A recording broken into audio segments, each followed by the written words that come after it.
नमस्कार, आपका बहुत बहुत स्वागत है अनिमेश कुमार चौधरी। नमस्कार, नमस्कार। धन्यवाद कैसे आपका। हैं आप? जी, बताइए। कैसे हैं? अभी सही हो गया। सही है। बढ़िया, बढ़िया। कहाँ आप है? बताएं। लखनऊ। हाँ, अभी तो लखनऊ में है। आपके लिए कुछ मैं लिखा था, मैं पहले आपको सुना बताएं। दे रहा हूँ। पढ़ें। वतन जी। की मोहब्बत में खुद को तपाए बैठे हैं, मरेंगे वतन के लिए शर्त मौत ये लगाए बैठे हैं। ठीक है। धन्यवाद आपको। ये तो आपका बड़प्पन आज है। स्वतंत्रता दिवस है, आपको और देशवासियों को ढेरों शुभकामनाएं। ये हमारी तरफ से भी आपके सभी दर्शकों को स्वतंत्रता दिवस की ढेरों जी। शुभकामनाएं। और बताइए, क्या क्या चल रहा है आपके साथ? फिलहाल वही रेगुलर लाइफ चल रही है। जी। आप रहने वाले कहाँ के हैं? इसमें रहने वाला अनपरा सोनभद्र का हूँ, उत्तर प्रदेश।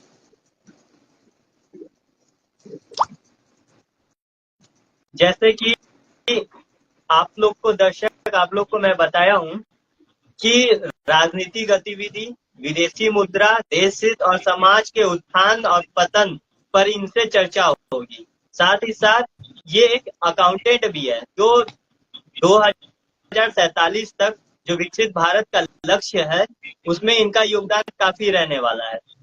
तो मैं इनसे कुछ बातें करने से पहले, बातों को शुरू करने से पहले मैं खुद चाहूंगा कि अनिमेश जी आप अपने बारे में थोड़ा दर्शकों को बताएं, क्योंकि दर्शक लाइव भी देखते हैं और विदाउट लाइव भी देखते हैं, और यहाँ तक कि ये यूट्यूब पर भी देखते हैं।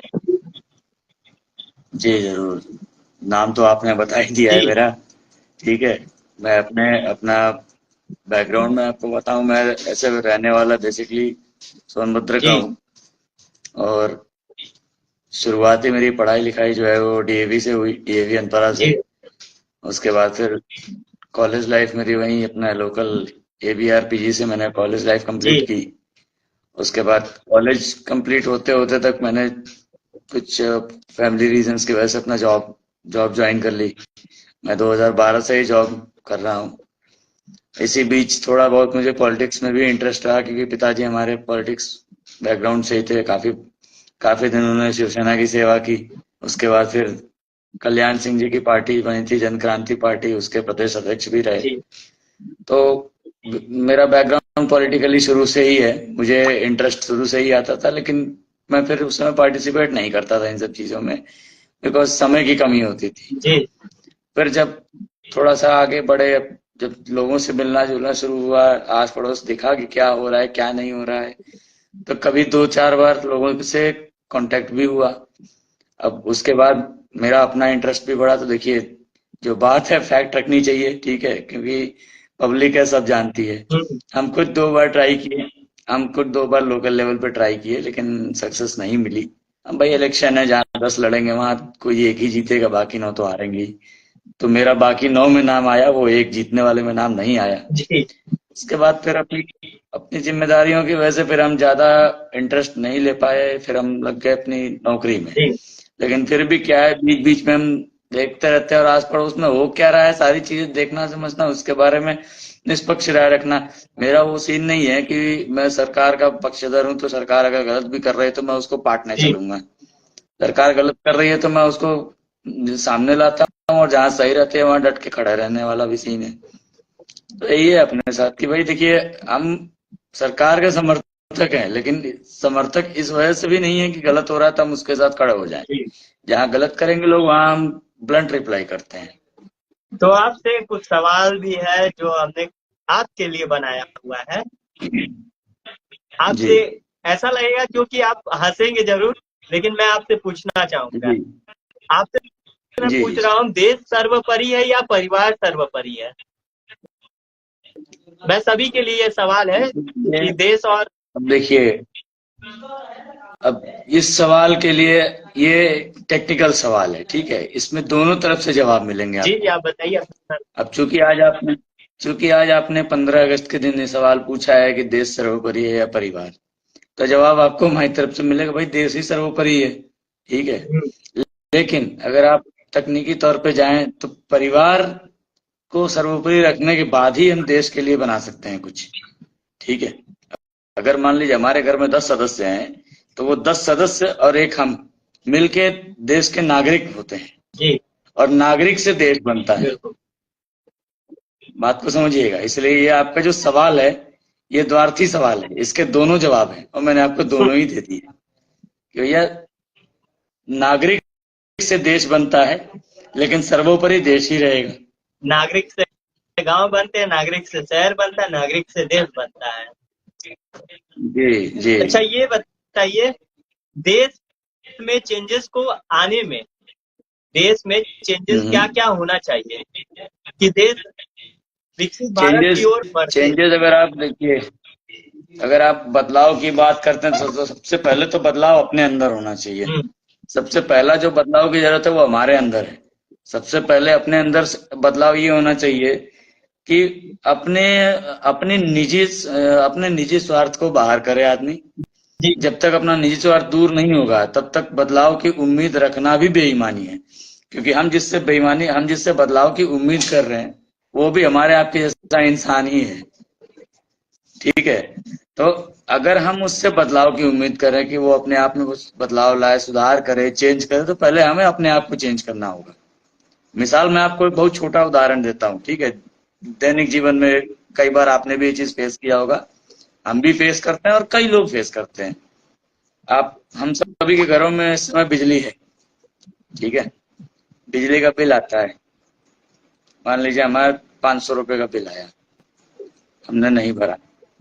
अगले महीने फिर 500 का आया, नहीं भरा। ऐसे करके 6-7 महीने 8 महीने हमने नहीं भरा लगातार।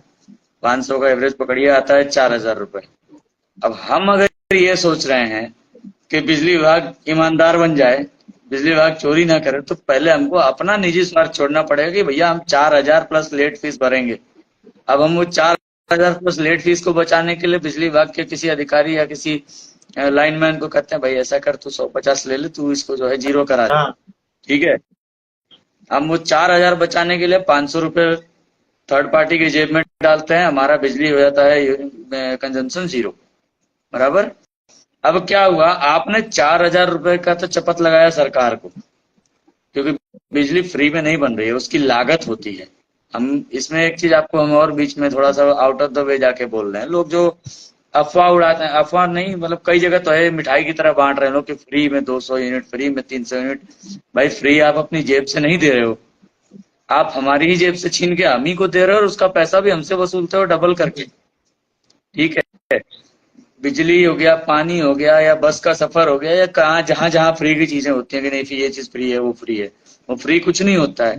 बिजली बनाने में लागत लगती है, फ्री सफर में भी बस में डीजल लगता है। ठीक है। फ्री पानी में भी अपने जल स्रोत से हम पानी दे रहे हैं आपको, उसका ट्रांसपोर्टेशन कॉस्ट आता है, फिल्टर कॉस्ट आता है, कई तरह के कॉस्ट होते हैं। तो वो बियर तो हम ही लोग करते हैं अल्टीमेटली जाके। होता क्या है, माफी मतलब रियायत मिलती है या तो जो बहुत बड़े धन्ना सेठ हैं उनको, या बिल्कुल लोअर तबके के जो लोग हैं उनको। अब मरता मिडिल क्लास वाला है, क्योंकि उसको हर चीज भरना पड़ता है, उसको इन दोनों की रियायत का मतलब कॉस्ट पे करनी पड़ती है। अभी जो भारत सरकार ने बिल पेश किया है, तो उसमें मिडिल क्लास के लिए कुछ भी ऐसा योगदान नहीं, ऐसा विपक्ष कहता है कि मिडिल क्लास को हमेशा ही कुछ नहीं मिलता है, चाहे कोई भी बिल पास हो सरकार की तरफ से। नहीं ठीक है, उनका विपक्ष जो अभी कह रहा है कि मिडिल क्लास के लिए कुछ नहीं है, चलिए एक बार के लिए हम मान लेते हैं नहीं है, तो भाई साहब आपने क्या किया था अब तक? वो नहीं कर रहे हैं तो आपने क्या किया था? और अगर जब आपने कुछ नहीं किया है मिडिल क्लास के लिए, एक लंबे टेन्योर तक आपने राज किया है और उस टेन्योरिटी में आपने कुछ भी नहीं किया है अगर मिडिल क्लास के लिए, आज तक वो मिडिल क्लास क्यों रह गया? 78वीं सालगिरह मना रहे ना स्वाधीनता की हम लोग। 78 साल में मान लीजिए ये 10 साल इधर और 5 साल अटल बिहारी वाजपेयी जी की सरकार, 15 साल और 5 साल और राउंड फिगर पकड़ लीजिए। 47 साल 78 में से 20 हटा किया है कांग्रेस सरकार। अब उस 47 साल में आपने अगर मिडिल क्लास के लिए कुछ किया होता तो वो मिडिल क्लास आज मिडिल होता ही नहीं, अपर में आया होता ना। आप विपक्ष के नेता हैं, आप एक थर्ड पार्टी जिसको सभी लोग जानते हैं कि शॉर्ट सेलर है हिंडनबर्ग, शॉर्ट सेलर है हिंडनबर्ग, उसके ऊपर उसी के देश में कितने ही केसेस चल रहे हैं, उसकी एक बेतुकी रिपोर्ट के ऊपर आप कहते हैं आके जी। कि भारतीय निवेशकों का पैसा असुरक्षित है। आप क्या मैसेज दे रहे हैं? अगर आपको मान लीजिए कहीं से रिपोर्ट मिली थी कि नहीं सेबी में अनियमितता है या अडानी ने अनियमितता की है, आप डायरेक्ट बोलो कि हाँ सेबी ने अनियमितता की है अडानी। आप क्या कह रहे हो कि भारतीय निवेशक का पैसा असुरक्षित है। आप भारतीय निवेशकों को क्या संदेश दे रहे हो? आप पैनिक क्रिएट खुद कर रहे हो ना। और बजट में कैसे कैसे नहीं है, मुझे तो समझ में नहीं आता है। जो मोबाइल और फेसबुक और व्हाट्सएप के जो अर्थशास्त्री हैं, कभी इनसे कहिए ना कि सामने तर्क लेके बैठे, मैं समझाऊंगा ना बजट में क्या नहीं है। मैं खुद अकाउंट्स फील्ड में हूँ, 7 साल से अकाउंट्स में ही हूँ, ठीक है। तो मेरे से बात करें ना कि क्या बजट में नहीं है, मेरे पास तर्क लेके बैठे। तो व्हाट्सएप यूनिवर्सिटी का ज्ञान लेके बैठेंगे तो उतना तो समय हमारे पास भी नहीं है विवेक जी कि हम व्हाट्सएप यूनिवर्सिटी को जस्टिफाई करते अच्छा, चलेंगे। जो व्हाट्सएप यूनिवर्सिटी से आता है आपके पास भी मैसेज आता ही होगा किसी न किसी ग्रुप के जरिए। बहुत आते हैं और हम उसको पढ़ते हैं तो इग्नोर कैसा करते हैं लगता क्योंकि है? इतना समय नहीं पढ़ते है। हैं तो कैसा लगता है? हंसते हैं कि आपको हंसी क्रोध आता हंसी आती है भाई साहब, हंसी आती है, क्रोध नहीं आता। क्योंकि मूर्खों के कार्यों पर क्रोध नहीं आता है, मूर्खों के कार्यों पे हंसी है? आती है। तो जी, विकसित भारत का लक्ष्य कैसे पूरा होगा सही मायने में? पूरा होगा, कुछ कठोर कदम उठाने पड़ेंगे, ठीक है। कुछ कहीं थोड़ा सा हमें भी सहना होगा। मसलन पे आप मान लीजिए कि अभी जैसे रेलवे इंफ्रास्ट्रक्चर पिछले 7 सालों में बहुत डेवलप हुआ है, ठीक है। रोड और हाईवेज भी आप देख रहे हो कि किस तरह की किस गति से बन रहा है। मैं खुद बिल्कुल। जिस कंपनी में कार्यरत हूँ, हमारी कंपनी रोड और हाईवेज में ही डील करती है, ठीक है, मेट्रोज में। तो ऐसा नहीं है, सरकार बिल्कुल इसको लेके सकारात्मक है, ठीक है। सरकार विकास को लेके बिल्कुल सकारात्मक है और हर तरह से अपना जो उसका हो सकता है कर रही है, ठीक है। अब उसमें कहीं थोड़ा सा हमें भी सहना होगा, कहीं आपको भी सहना होगा। मसलन आप देख लीजिए रेलवेज में जो स्टेशन वगैरह अभी लोग कहते हैं बेच दिया बेच दिया बेच दिया, एयरपोर्ट बेच दिया, स्टेशन बेच दिया। अरे भाई चलो मान लिया बेच दिया, खरीदा कौन ये बता दो भाई। अगर मान लीजिए ये सामान है, मैं इसको बेच रहा हूं तो कोई तो इसको खरीद रहा होगा ना। हमें ये बता दो कि रेलवे स्टेशन किसने खरीदा, असल या मायने में वो ट्रेन बेचा किसने नहीं खरीद जाता लिया। है, वो लीज पे दिया जाता है जिससे टैक्स आते हैं। अब यही तो समझाना, यही तो नहीं समझते हैं ना लोग। जब मैं आपको एक मिसाल दूं, अपने अनपरा के ही एक हैं, मैं नाम नहीं लूंगा, नाम लेना गलत हो जाएगा किसी का। जब भारत की पहली कॉर्पोरेट ट्रेन लॉन्च हुई थी ना, लखनऊ नई दिल्ली तेजस, जी। ठीक है, तो वही उनका रोना शुरू हुआ था कि बेच दिया बेच दिया बेच दिया। तो हम उस समय वहीं थे, घर पे ही थे। हमने पूछी अंकल ये बताओ किसको बेचा? बोलते आईआरसीटीसी को बेच दिया। अब मैंने उनसे यही कहा कि ये बताओ आईआरसीटीसी क्या है? आईआरसीटीसी है क्या? Indian railway catering tourism and catering corporation, ठीक है। IRCTC Indian railway catering and tourism corporation. अब उसमें क्या है, वो इंडियन रेलवेज की एक सब्सिडियरी है, ठीक है। जैसे मान लीजिए हम अपनी एक फर्म चला रहे हैं, उसी फर्म के बेस पे अगर कोई दूसरे सेक्टर में हम जाना चाहते हैं तो हमने अपने ही फर्म का एक दूसरा कर दिया। जैसे मान लीजिए अनिमेश एंटरप्राइजेज हो गया, कल को मुझे कपड़े बेचना है तो मैं अनिमेश टेक्सटाइल कर दिया। अब अगर मैं अपना अनिमेश एंटरप्राइजेज से एक काउंटर उठा के अनिमेश टेक्सटाइल में दे रहा हूं, अब उस पे अगर कोई मूर्ख ये कहे कि मैंने बेच दिया, तो उस पे क्रोध नहीं आएगी, आपको हंसी आएगी। सेम चीज है, Indian railways catering and tourism corporation Indian railways का एक पार्ट है, एक सब्सिडियरी है जो कि टूरिज्म और केटरिंग में डील करती है, ठीक है।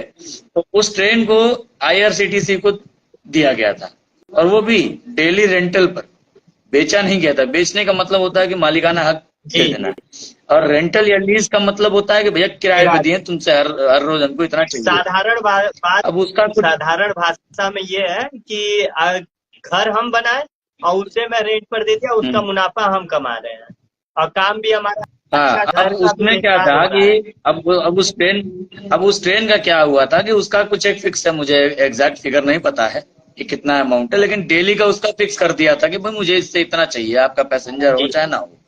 ठीक है, तो उससे तो भैया रेलवेज कमा ही रही थी ना, इंडियन रेलवेज ने तो उससे कमाई ही की, उसमें नुकसान क्या हुआ? अगर मान लीजिए आपने मकान बनाया, जैसे अभी आपने मकान का उदाहरण दिया, आपने मकान बनाया, मैं आपके मकान में रहने लग गया, आपको 10,000 रुपये महीना मैं आपका किराया देने लग गया, तो आपने मुझे मकान बेच थोड़ी दिया है, उतना आप तो हमसे फायदा कमा रहे हैं कि मकान पूरा का पूरा आपका ही रह जाएगा, मकान आपका ही रह जाएगा पूरा का पूरा, हमसे आप पैसे भी लेते जा रहे हो। तो यही होता है, लोग कहते बिक गया बिक गया, मुझे बड़ा और हंसी आती साथ है कि में भैया बिक गया तो बताओ खरीदा कौन? साथ में लिखवाते भी हैं कि कुछ भी टूटा फूटा तो इसके जिम्मेदार आप रहेंगे। तो रेलवे में जो अभी दुर्घटना वही हो है, रही है वही तो है। उसके हाँ, जिम्मेदार तो प्राइवेटाइजेशन भी हो गए। जो पटरियां टूट रही हैं, नहीं, पटरियों से दुर्घटना, रेल हो रहा है। दुर्घटना देखिए, मैं आपको बताऊं दुर्घटना पे। देखिए, मैंने आपसे पहले कहा कि मैं ब्लंट रिप्लाई करता हूँ किसी को भी।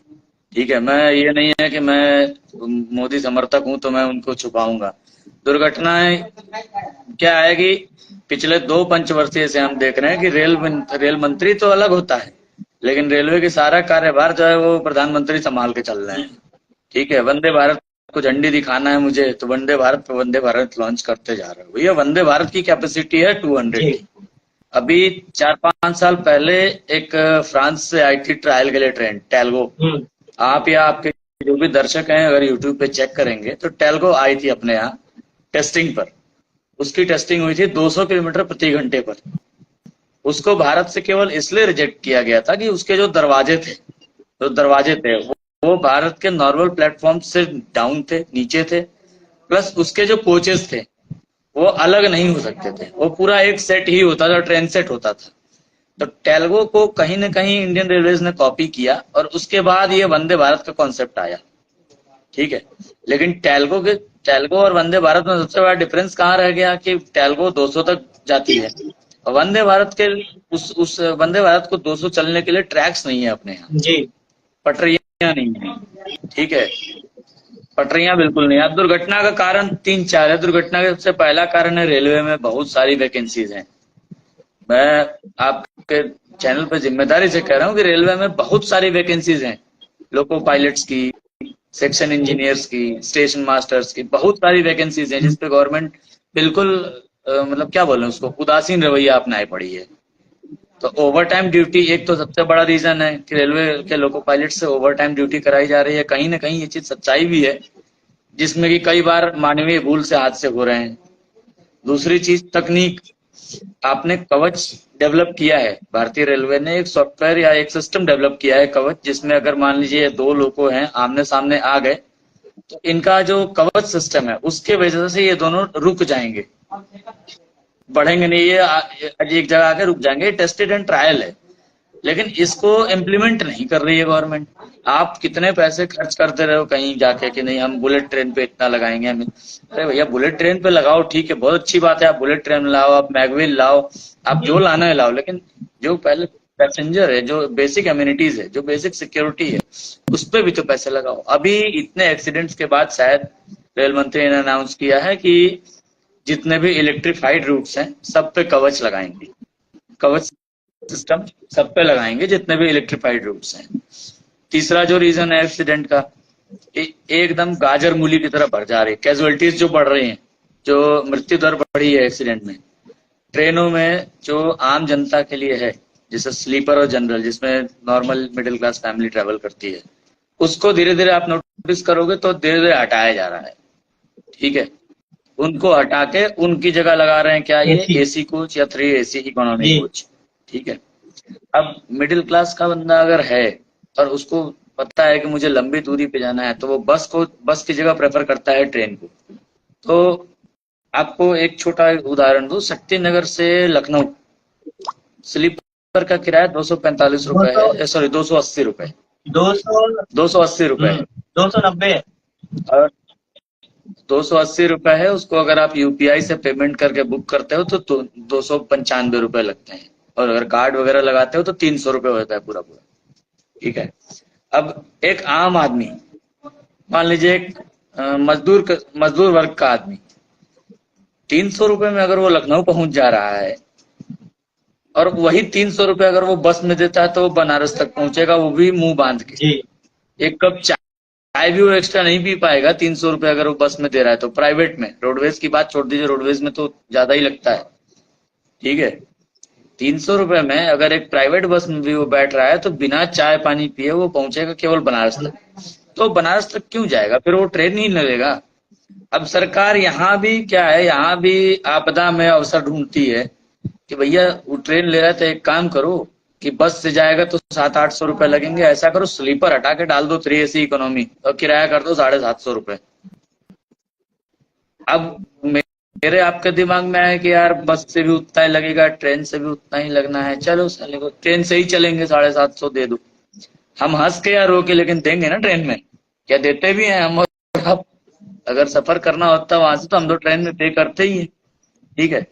अब इस चीज को काउंटर करने के लिए कई लोग क्या है कि स्लीपर में, अब तो रूल चेंज हो गया अभी 1 महीने पहले से, नहीं पहले क्या था कि काउंटर से स्लीपर की वेटिंग लिए चढ़ गए स्लीपर में, 72 की सीट में 172 होते थे।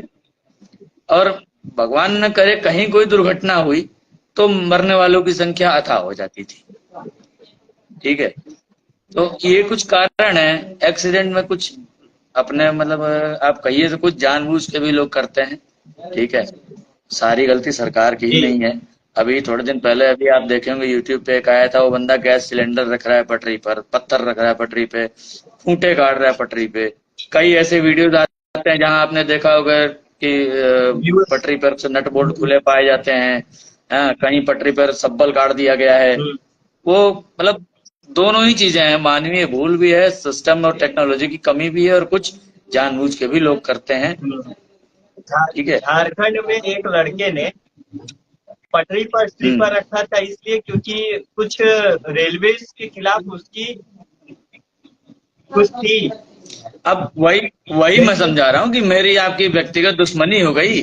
बस क्या हुआ, आपके चाचा जी कहीं से निकल रहे थे, मैंने उनको पकड़ कर रास्ते में पीट दिया, ठीक है। तो ये कई कई फैक्टर्स हैं, लेकिन इसमें मैं सबसे बड़ा मानता हूं कि सरकार का, जब कवच टेक्नोलॉजी आपने पिछले 1.5-2 साल पहले ही टेस्टिंग ट्रायल कर लिया है, जब उस पर सक्सेस आपको मिल गया है तो अब तक आपको इंस्टॉल कर देना चाहिए हर जगह। आप 12,000 हॉर्स पावर के लोकोमोटिव्स ला रहे हैं, आप डबल स्टैक कंटेनर आप ढोने लग गए हैं यहाँ पे अपने यहाँ, और सबसे लंबा फ्रेट ट्रेन आप पाइथन बना दे रहे हैं, कभी कभी कुछ बना दे रहे हैं, डबल ट्रिपल फ्रेट ट्रेन को ऐड करके आप एक साथ, बहुत अच्छी बात है। टेक्नोलॉजी में आप आगे बढ़ रहे हैं, बहुत अच्छी बात है, लेकिन उस टेक्नोलॉजी को इम्प्लीमेंट भी करना चाहिए। सोनभद्र में प्रदूषण के साथ वहाँ के युवाओं को नौकरी कैसे मिलेगा, मतलब सोनभद्र का जो प्रदूषण है उसको कैसे दूर किया जा सकता है। देखिए, प्रदूषण सोनभद्र का दूर होना होता तो कब का हो गया होता, लेकिन सरकार ठीक तो है। कुछ काम ही नहीं कर रही है प्रदूषण को लेकर के। कहा सरकार जाता है कि दिल्ली से सरकार ज्यादा है। मैंने इस इंटरव्यू की सबसे पहली लाइन यही कही थी कि अगर हमें चेंज चाहिए तो पहले अपने अंदर चेंज लाना पड़ेगा, समझ रहे हैं। प्रदूषण सोनभद्र में कहाँ से होता है, कोयला ट्रांसपोर्टेशन से प्रदूषण होता है, कोयला सबसे ज्यादा निकलता है इसलिए वहां के ट्रांसपोर्टेशन से प्रदूषण होता है। कोयला ट्रांसपोर्टेशन में 3 चीजें हैं, ट्रांसपोर्टर, प्रशासन, और जहाँ कंसाइनर जहाँ पे जा रहा है, ठीक है। ट्रांसपोर्टर सही है आपके यहाँ सारे, सोनभद्र के सारे ट्रांसपोर्टर सभी मानकों को पूर्ण करते हैं? वो तो आप बताएं कि नहीं वहाँ के करते, रहने वाले आप हैं। नहीं करते। मैं कह तो रहा हूँ नहीं करते। प्रशासन अगर सख्त हो जाए, प्रशासन जिस दिन सख्त हो जाए कि अभी क्या है कि इधर में अभी नहीं करने का है, अभी प्रदूषण पे पूरा कंट्रोल चाहिए, 24 घंटे नहीं लगेंगे विवेक जी, सारा जो प्रदूषण है वो अंडर द लिमिट आ जाएगा। लेकिन वो करते हैं, नहीं करते, वो भी अरे चल रहा है चलने दो, ठीक है। तीसरा पार्ट हो गया कंसाइनर जिसके पास जा रहा है, एडवाइजरी बहुत जारी करते हैं कंसाइनर की, आपका त्रिपाल से ढका होना चाहिए, पानी का छिड़काव कंटिन्यूअस होना चाहिए। पानी का छिड़काव उस तरह नहीं होता कि ला के 2 बाल्टी पानी मार दिए पूरे रोड पे कि वो रोड और डेंजरस हो गया और वो स्लिप करने लग जाए और स्किड करने लग जाए। आपके हमारे घरों में जब झाड़ू लगता है तो पानी छिड़कने के बाद झाड़ू मारते हैं बढ़िया से, ठीक है, पानी छिड़क के छोड़ नहीं देते हैं।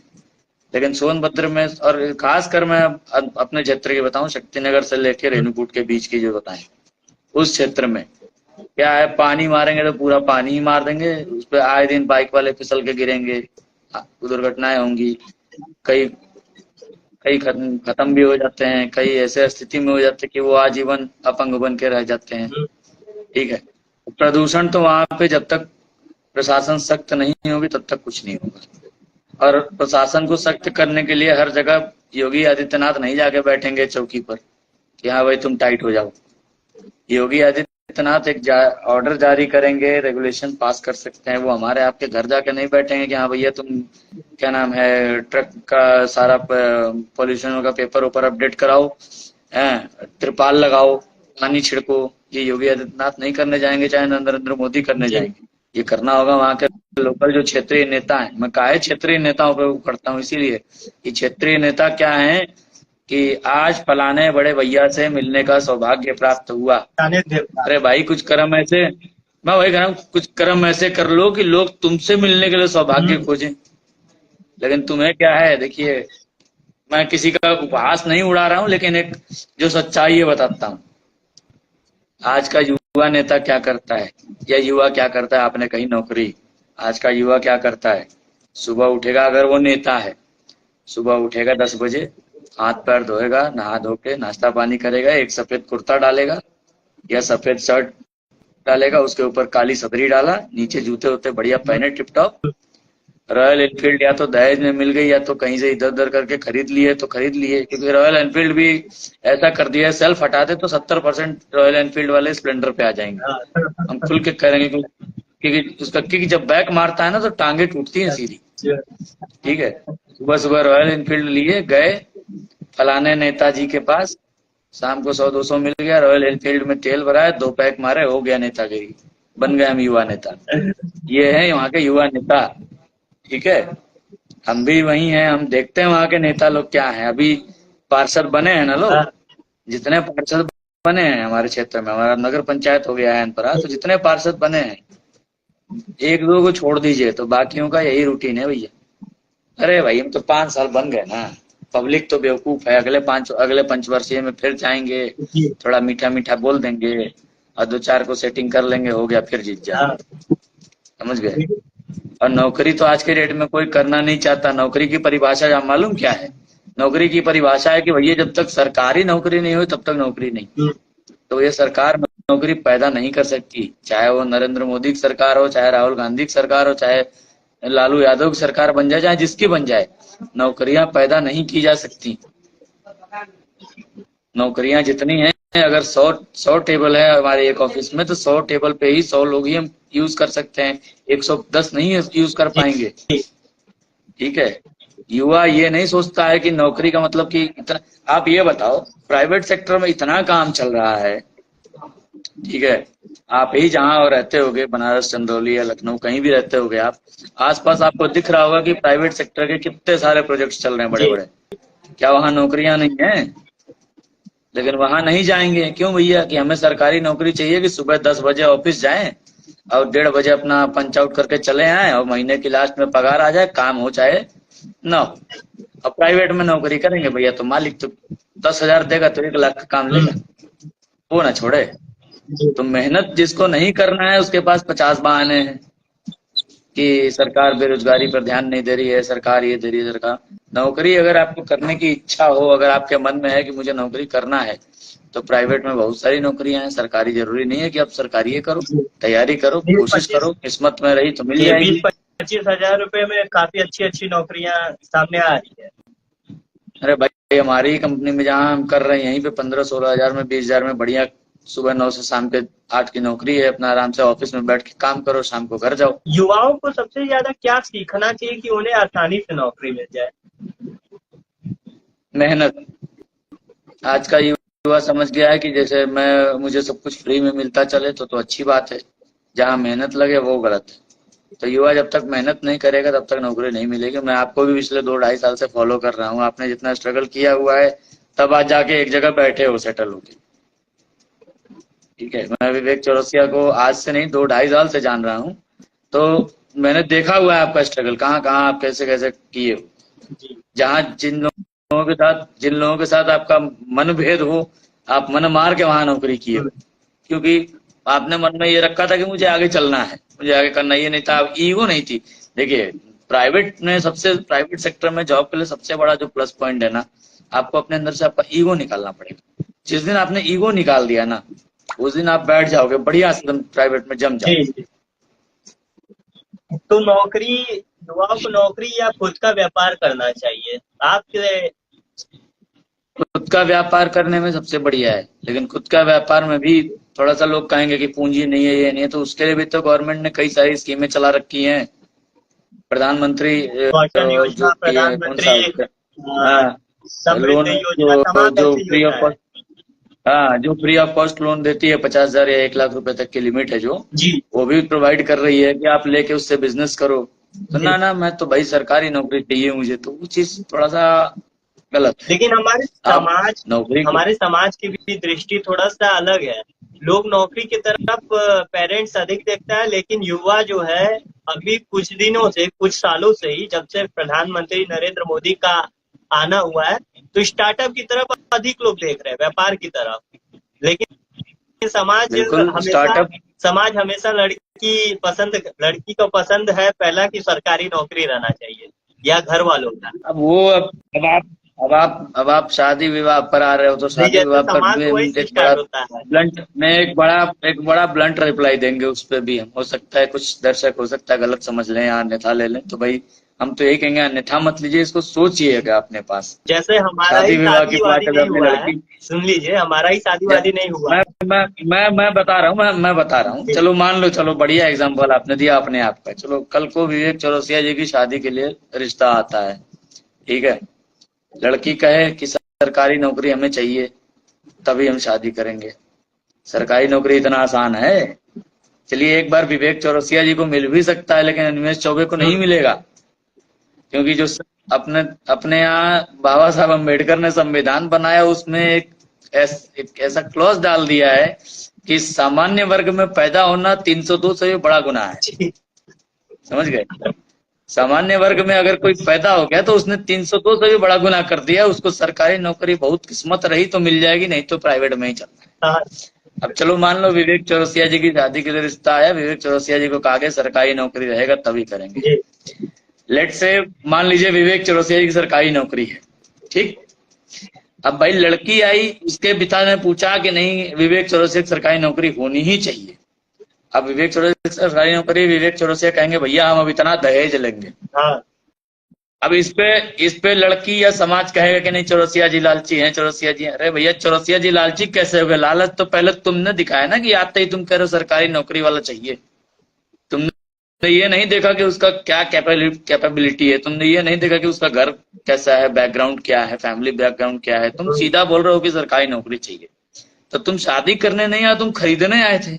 तो तुम जब खरीदने आए तो उसने अपना दाम बता जी दिया तुमको, भाई 50 लाख और एक फरारी, एक फॉर्चुनर चाहिए, सीधी बात, ठीक है। अब इसके बाद मान लीजिए, चलिए बन गया, आप लोग का गठबंधन हो गई, शादी हो गई, बढ़िया निपट गए, ठीक है। इसके बाद हो जाए कि अब चौरसिया जी के पिताजी और माताजी से उनकी ना बने, चौरसिया जी की धर्मपत्नी की, हाँ। तो चौरसिया जी पर दबाव दें कि नहीं आप यहाँ से चलिए, आप दूसरी जगह रहिए, हमें इनके साथ नहीं रहना है।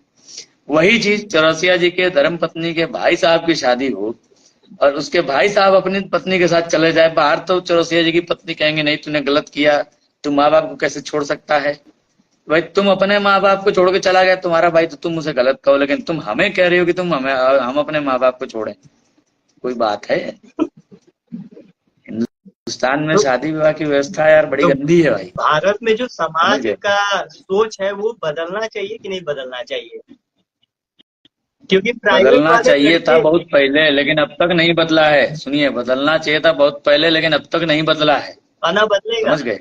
और ये जब तक नहीं बदलेगा तब तक इस बात को मानना ही बेईमानी है कि हम कभी सामाजिक तौर पर तरक्की करेंगे।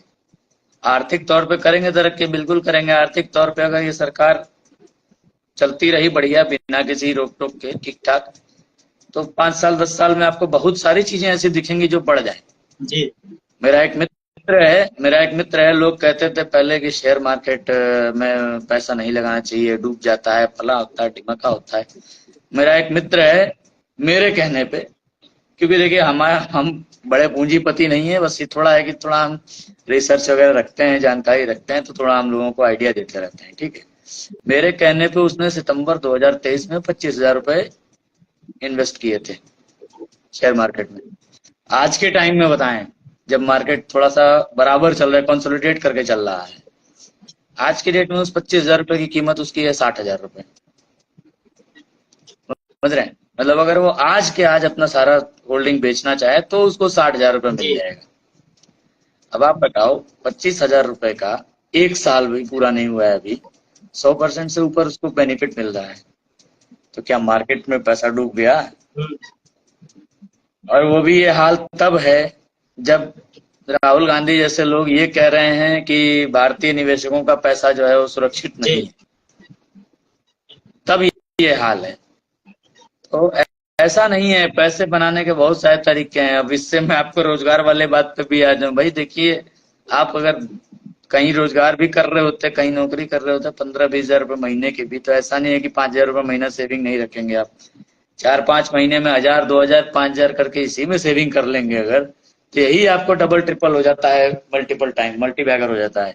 लॉन्ग टर्म में बहुत फायदे होते हैं। लॉन्ग टर्म में आपको बताऊं मैं, अभी इसका इंडियन रेलवे फाइनेंस कॉर्पोरेशन एक शेयर है मार्केट में, IRFC, आज से एक साल, ठीक एक साल पहले जाइए आप, चेक कीजिएगा, वो 30-35 रुपए का शेयर था। 30 रुपए 35 रुपए का एक शेयर था। ठीक है, 4 जून को वो शेयर 229 रुपए तक गया है, जिस दिन इलेक्शन का रिजल्ट आ रहा था, सॉरी उससे एक दिन पहले 3 जून को 229 रुपए तक गया है। अब अगर विवेक चौरसिया 30 रुपए का खरीद के 200 शेयर भी रख लिया, 6,000 रुपए लगा के छोड़ दिए होंगे, और एक शेयर पे 200 रुपए जब चढ़ गया, तो 200 इंटू 200 40,000 रुपए तो विवेक चौरसिया एक झटके में कमा गए। इसमें बस थोड़ा सा ये रहता है कि जो लालच में गया वो गया। जैसे इसमें भी एक ऑप्शन ट्रेडिंग का आता है, ठीक है, ऑप्शन ट्रेडिंग का एक मैटर होता है, उसमें अगर कोई आया तो गया। ये ऑप्शन ट्रेडिंग में बिल्कुल नजर जमा के रखनी पड़ती है। वो वहां 2 मिनट का खेल होता है, 2 मिनट में आप चाहे तो 10 का 1 लाख कमा लीजिएगा, और अगर नहीं ध्यान दिए तो 10 का 0 हो जाइएगा। वहां ही है, समझ गए? आपने एक पोस्ट आज शेयर किया अपने डिजिटल प्लेटफॉर्म पर बस को लेकर के कि सोनभद्र का UP 65 का एक बस है जिसमें ड्राइवर बस में बिना शीशे का ड्राइवर चला रहा है बस को। हाँ, वो मैंने दोपहर में किया था। क्या मामला है? अनपरा में ही, हमारे वहीं एक अनपरा में ही रहते हैं, उन्होंने एक पोस्ट शेयर किया था फेसबुक पर। उसमें उन्होंने लिखा था कि आजादी के अमृतकाल एक्सप्रेस, तो उन्होंने तंज कसा था सरकार पर। अच्छा, अमृतकाल। हाँ, वो थोड़ा वो सपा समर्थक हैं, तो उन्होंने एक तंज कसा था।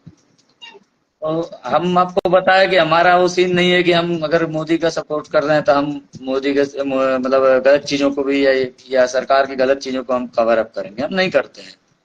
हमने उठाकर तुरंत उसको अपने एक्स हैंडल से ट्वीट कर दिया, और उसके बाद उसका लिंक वहां शेयर करके हमने बकायदा लिखा कि फेसबुक और व्हाट्सएप यूनिवर्सिटी वाले जितने नेता हैं ना, इस लिंक पर आके रिट्वीट मार लें, और नहीं तो नेतागिरी करने के लिए तो दुनिया बैठी है, करें नेतागिरी। तो उन लोगों के पास है नहीं। देखिए मैं बताऊं, खाली वो फेसबुकिया नेता हैं, ना उनके पास ट्विटर हैंडल है, ना उनको कोई ज्ञान है कि किसी चीज की शिकायत कैसे करनी चाहिए, कहाँ करनी चाहिए।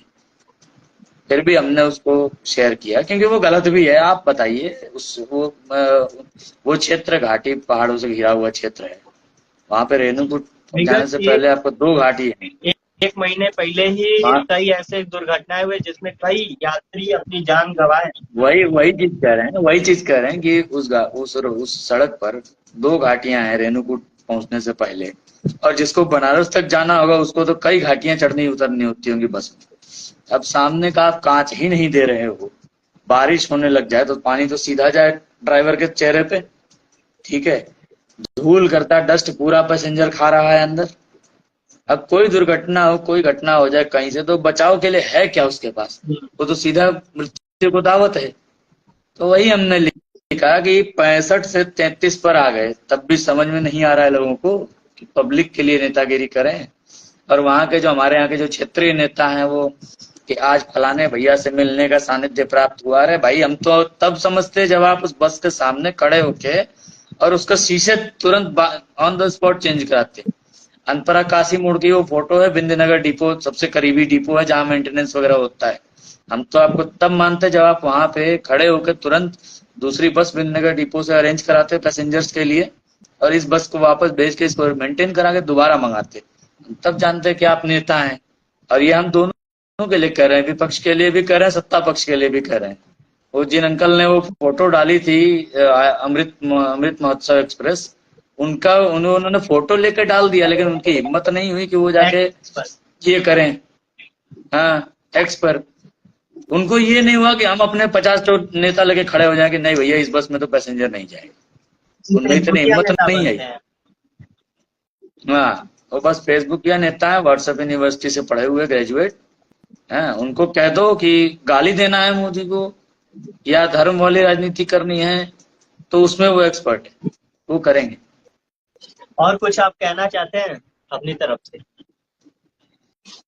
कुछ ऐसा अपनी तरफ से यही कहना, अपनी तरफ से हम एक लाइन में कहेंगे आपको कि देखिए आपको सब जो जिस लाइन से मैंने शुरुआत की थी उसी से अंत भी करेंगे कि देखिए बदलाव अगर हमें चाहिए तो पहले हमको अपने आप को बदलना पड़ेगा।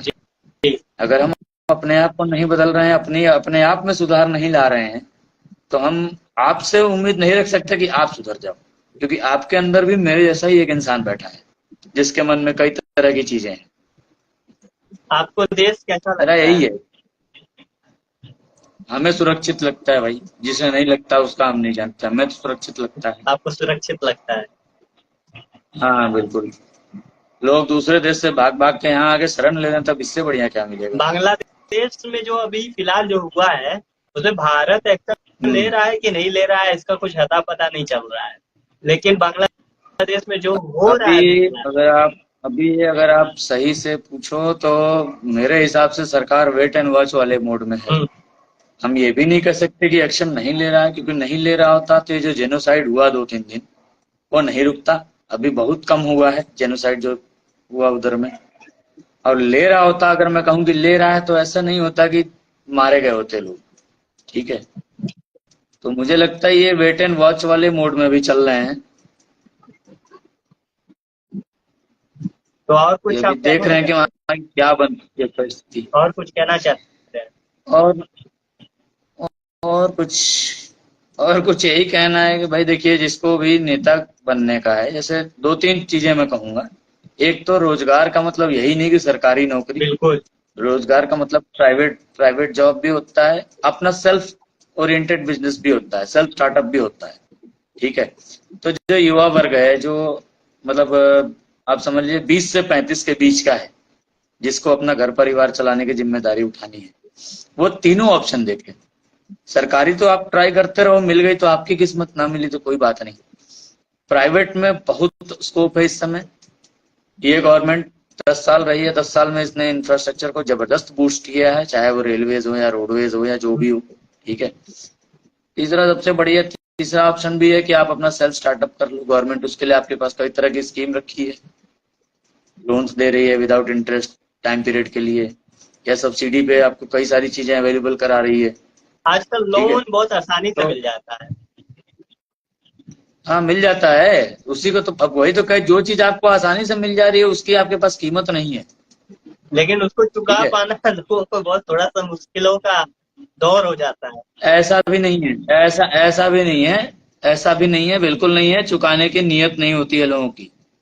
अगर मैं ही आपसे आज 20,000 रुपये लूंगा ना, तो लेते टाइम मुझे बड़ा अच्छा लगेगा, लेकिन वापस करने में मैं सोच रहे यार मेरा पैसा जा रहा है भाई, छोड़ो अगले महीने करेंगे।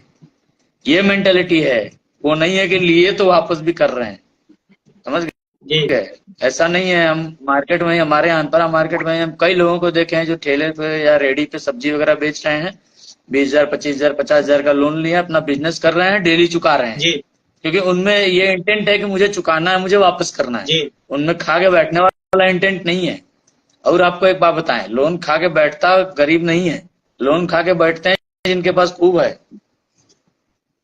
जिनके पास अथाह है वही खा के बैठते हैं।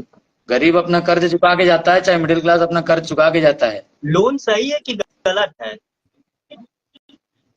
जरूरत पे सही है। लेने पर अगर मुझे अगर अगर अगर मुझे जरूरत है, अगर मुझे आज 50,000 की जरूरत है तो मुझे लोन मिलेगा तो वो बेहतर है, ठीक है।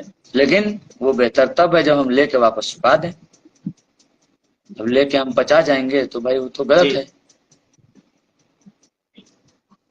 यही है लोन के बारे में। रक्षाबंधन आने वाला है, रेप का मामला बहुत सामने आया है। आप अभी कोलकाता के एक डॉक्टर के बारे में आपको जानकारी होगा। कोलकाता अगला कश्मीर है और उसको कश्मीर बना रही है मोदी सरकार। ऐसा क्यों? तो ऐसा इसलिए कि इतने सारे वहां कांड हुए, इनके खुद के कार्यकर्ता मारे गए वहां कितने, इन्होंने क्या कर लिया। जी। इनको ममता बनर्जी से पता नहीं किस चीज का डर है। ना वहां पे आप सरकार बर्खास्त कर रहे हो, आपके पास तो पूरी पावर है। जब आप देख रहे हो कि इतनी सारी चीजें गलत हो रही है वहां पे, आप गवर्नमेंट बर्खास्त करो जी, आप राष्ट्रपति शासन लगाओ 6 महीने के लिए। 6 महीने के लिए राष्ट्रपति शासन लगा के वहां चीजें सिचुएशन को कंट्रोल में लो, उसके बाद दोबारा री इलेक्शन कराओ। इनको पता नहीं किस चीज का डर है भाई साहब, पता नहीं इनके मन में क्या है, क्या चल रहा है कि लोग इनके इनके कार्यकर्ता काट के फेंक दिए गए हैं। इनके कार्यकर्त्रियां जो महिलाएं हैं उनके साथ दुराचार हुआ, ये बैठ के दांत चार रहे हैं। भाई पिछले बंगाल चुनाव में मोदी जी, क्या नाम है उनका, टैगोर जी की तरह दाढ़ी बढ़ा के गए थे कि मैं टैगोर की दाढ़ी बना लूंगा तो मुझे मिल जाएगा वोट। क्या मिला? कुछ नहीं मिला, बुरी तरह हारे। हम्म, तो बंगाल को तो कश्मीर बनाने में भाजपा पूरा खेल खेली हम्म, है, समझ गए। इनको डर लगता है पता नहीं किस चीज का। हम्म। यही जो कांड हुआ है कोलकाता में, यही कांड अगर लखनऊ में हुआ हो तो देखिए अब तक कितने कितने ड्रामे हो रहे होते देश में। पूरे देश में आग लगा दिया होता लोग। हाथरस में हुआ था तो सारे राहुल गांधी करते मुझे दुनिया की कोई ताकत नहीं रोक सकती। कहा भैया कलकत्ता जाने में कौन रोक रहा है? जॉर्ज सोरोस पैसा नहीं दे रहा है, हिंडनबर्ग से पैसा नहीं आया। हिंडनबर्ग की रिपोर्ट आई, मार्केट क्रैश नहीं हुआ था, क्या हिंडनबर्ग वालों ने पैसे नहीं दिए क्या इस बार? हम्म। लेकिन कोलकाता नहीं जाएंगे वो जाएंगे कहाँ? अगर हाथरस में हो जाए तो हाथरस जाएंगे, मध्य प्रदेश में हो जाए वहां जाएंगे, कलकत्ता नहीं जाएंगे। कानून इतना है। आप मैंने अगर कोई गलत, एक तो मुझे यहाँ का कानून अपने यहाँ का थोड़ा सा मुझे ये लगता है कि अगर मैं गलत काम करते हुए पकड़ा गया तो फिर 7 साल का ट्रायल क्यों चलता है भाई? फिर आप साबित क्या करना चाहते हो कि गलत? जब मैं रंगे हाथ पकड़ा गया हूं तो फिर देन एंड देयर फैसला करो ना। 2-4 दिन में जिरा करो, खत्म करो फैसला करके। तो 7 साल 10 साल तक केसेस चलते रहते हैं किस चीज से? मुझे ये नहीं समझता कि साबित क्या करना चाहते हैं लोग 10 साल में। जो कोलकाता का रेपिस्ट है ऑन द स्पॉट पकड़ा गया है, उसको पकड़ के ये बैठाएंगे अभी 6 साल 7 साल को केस चलेगा, 6 साल तक उसको जो है सरकारी दामाद बना के रखेंगे, उसको खाना पीना फला ढिमका हैन टेन, इन सब पे जो इतना खर्च हो रहा है ये क्या सही खर्च है? ये वही खर्च उठा के आप किसी मध्यम वर्गीय या निम्न वर्गीय पर लगाओगे तो उसके जीवन की शैली बदलेगी, उसकी स्थिति सुधरेगी। और ये जो रेप करते हैं उनको आप क्या कहना चाहेंगे? उनको तो सीधा है कि वो जो, भाई देखिए उनको तो सीधा वो सऊदी वाला कानून लगना चाहिए, सबके सामने। सब के सामने पब्लिक एग्जीक्यूशन खत्म। अच्छा, मैं आपको लिख के दे रहा हूँ, जब भी आप ये मैं सब आपको लिख के दे रहा हूँ, जिस दिन गवर्नमेंट ये कर दी ना, दो को भी कर दी ना, 2 लोगों को भी ऐसा कर दी, जितने हैं आधे तो बंद हो जाएंगे। रेप का केस सुनते ही मंदिर आपके अंदर कुछ ज्वाला वाला मतलब कि गुस्सा आता है कि नहीं? क्योंकि सारी देखिए ज्वाला, मेरे अंदर ज्वाला प्रकट हो गई, या मुझे, मैं क्या बोलते हैं, मेरी आंख से आंसू आ गए, ये सब चीजें फिल्मी डायलॉग्स होती हैं। मैं सीधी बताऊं, मैं आपको बताया, मैं ब्लंट रिप्लाई करता हूँ सीधा। मेरे मन में सीधा आता है भाई अगर वो पकड़ा गया उसको ऑन द स्पॉट खत्म करो। लाइक प्रियंका रेड्डी केस, तेलंगाना, याद होगा। एकदम ऑन द स्पॉट होना चाहिए सारी चीजें। बस बस सीन रिक्रिएट कराने के नाम पे ले गए थे वहां पे। अब सच है कि झूठ है, वो भागने वाला था, उसको गोली मार दी, कहानी खत्म। जी। लाइक विकास दुबे। उस टाइप का केस होगा। बस ओपन एंड शट केसेस में यही होना ही चाहिए। अदालत का भी टाइम बचेगा, पब्लिक का भी टाइम बचेगा, और पिटिशनर का पैसा बचेगा जो फालतू कोर्ट के चक्कर काटते काटते खर्च होता है फालतू में। डॉलर, जो डॉलर है, अगला सवाल ये है, जो डॉलर है, विदेशी डॉलर, हम्म। भारत के सामने कितना कमजोर है या मजबूत है? डॉलर जैसे तो डॉलर मजबूत का ही है रेट शुरू अगर से। बढ़ता है, भारत का पैसा जैसे अभी 83 रुपए कुछ ऐसे चल रहा है, 83-85 रुपए। अगर वो 90 या बराबर। 95 हो जाता है $1 के हिसाब से, तो इसमें भारत के लिए हम्म। फायदा है या अमेरिका के लिए फायदा है, या डॉलर कंट्री? वो अमेरिका के लिए ही फायदा होगा ना। अमेरिका की मतलब पैसे की कीमत बढ़ रही है, अपनी थोड़ी घट रही है। वो 95 की जगह अगर 80 पे या 72 पे आ जाए तो भारत का फायदा है। अब इसमें भी आप कहिएगा तो 1947 में जब आजाद हुआ था तब एक का एक था, 1:1 का था। 47 साल आपके हिसाब से मैं मान के चलूं, 47 साल इन्होंने राज किया, तो 47 साल नहीं, क्या मुझे लगता है 57 साल राज किया इन्होंने। 57 साल में 1 रुपए को उठा के लास्ट ये 2014 में 9 में इनकी सरकार गिरी है। 2009 का रेट हमारे में से 70-72 रुपए का था। तो 1 रुपए से उठा के 72 रुपए तक तो लाके पटक दिए। अभी करंट में 83 रुपए है।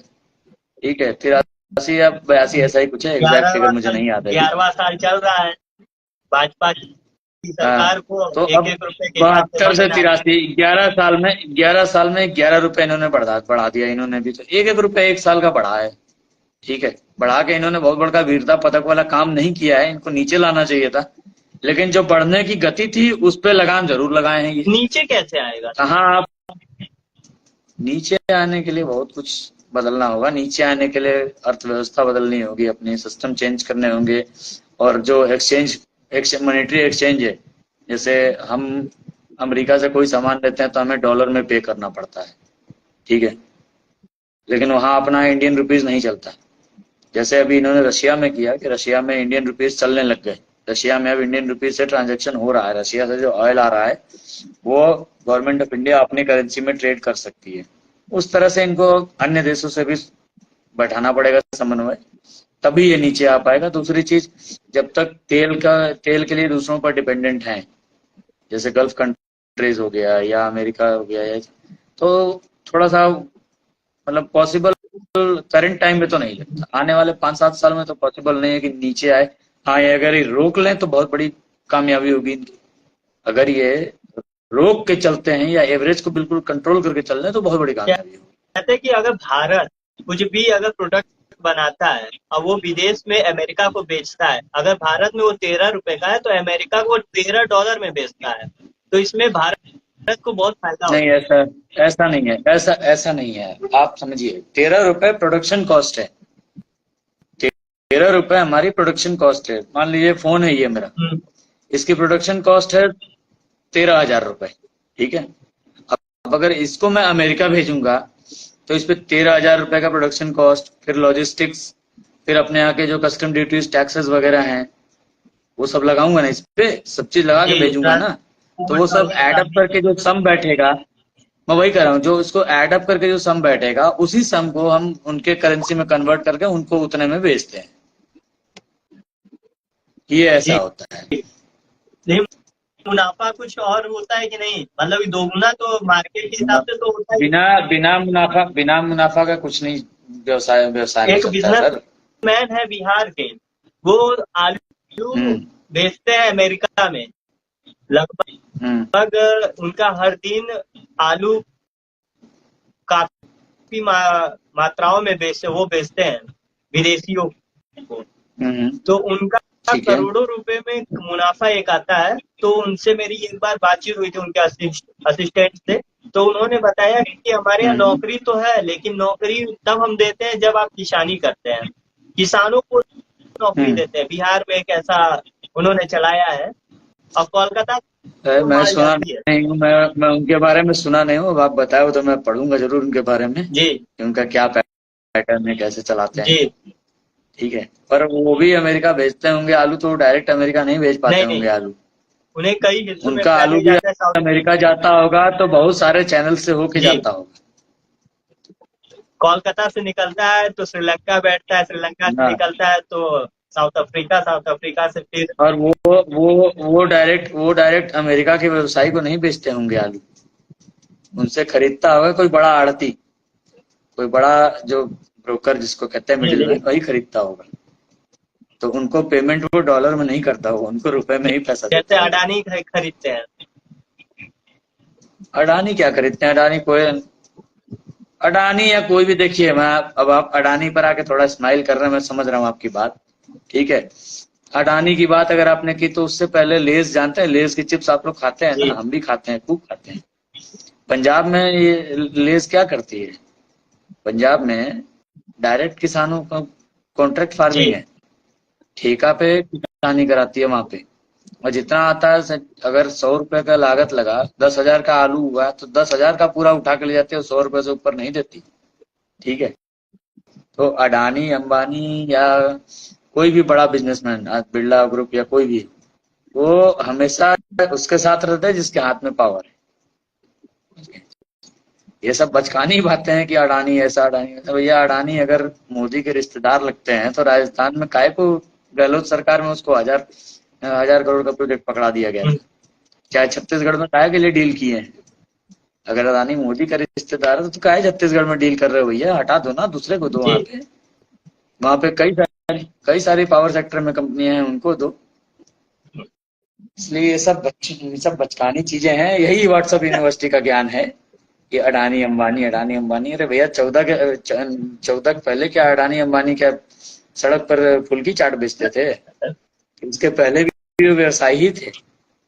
बहुत काफी टाइम से आपके साथ जुड़ा रहा, और काफी लोग भी देखने के लिए आतुर होंगे आपका वीडियो, क्योंकि यूट्यूब पर भी जाएगा और साथ ही सारे सोशल मीडिया और वेबसाइट पर भी, जो भारत जनता न्यूज.com, जो नई वेबसाइट डेवलप हुई है, 2 दिन हुआ है उसको आए,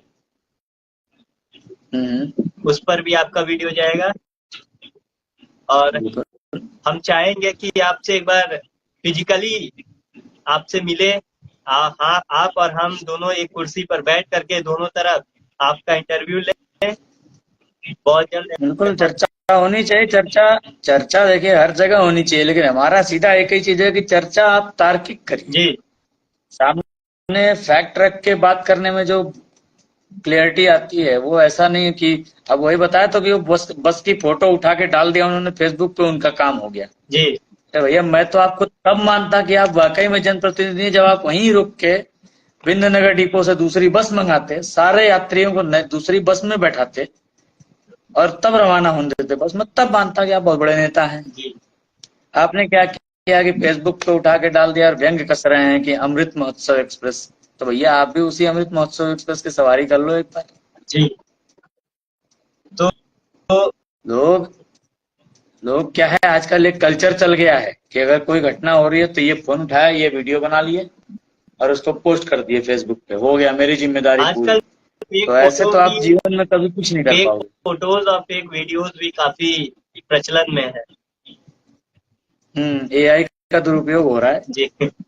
आर्टिफिशियल इंटेलिजेंस का दुरुपयोग है जी। हर चीज में होता है। आप उपयोग कर सकते हैं, दुरुपयोग कर सकते हैं, वो डिपेंड करता है आपकी मानसिकता क्या है, आपकी सोच क्या है। अभी हमारी आपकी जो ये बात हुई है, कोई पॉजिटिव वे में ले सकता है कि यार उन्होंने बोला कि नहीं, रोजगार का मतलब सरकारी ही नहीं प्राइवेट भी होता है, चलो सारे को कोशिश करते हैं, अपना बिजनेस करते हैं। कोई ये सोचेगा कि नहीं नहीं, अरे कैसे कैसे बोल दिया, सरकारी नौकरी क्यों नहीं मिलेगी, ये फालतू बात कर रहे हैं, ये ऐसे कर रहे हैं। वो डिपेंड करता है हमारे आपके सोच पर। हम बताए तो कि हम विवेक चौरसिया जी को 2.5 साल से फॉलो कर रहे हैं, तो हमें पता है विवेक चौरसिया जी क्या है। अब जो बंदा नहीं जानता वो विवेक चौरसिया को यही कहे कि ये तो सत्ता समर्थक पत्रकार हैं। जहां आप गलत बात करते हो, मैं वहां आपको भी ब्लंट रिप्लाई करता हूँ, मैं सामने कर रहा हूँ। जहां आप गलत बात करते हो वहां मैं आपको भी जवाब देता हूँ, क्योंकि मेरा सीधा सिद्धांत है। मैं व्हाट्सएप यूनिवर्सिटी वाला ज्ञान नहीं देता किसी को। अगर जैसे अभी आपने वो आलू किसान की बात की, मुझे उनके बारे में जानकारी थी, मैंने आपसे कह दिया भाई जानकारी नहीं है, मैं पढ़ूंगा उनके बारे में जरूर। अब मैं नहीं जान के कुछ भी अनाप शनाप नहीं ना बोलूंगा। जिसके बारे में नहीं पता उसके बारे में सीधा है कि भाई साहब नहीं जानता, जानकारी लेकर तब आपसे बात करूंगा। तो आज काफी समय से हम आपसे जुड़े रहे, उसके लिए बहुत बहुत धन्यवाद। फिर मिलेंगे आपसे। धन्यवाद। जरूर। जय हिंद, जय भारत। जय हिंद।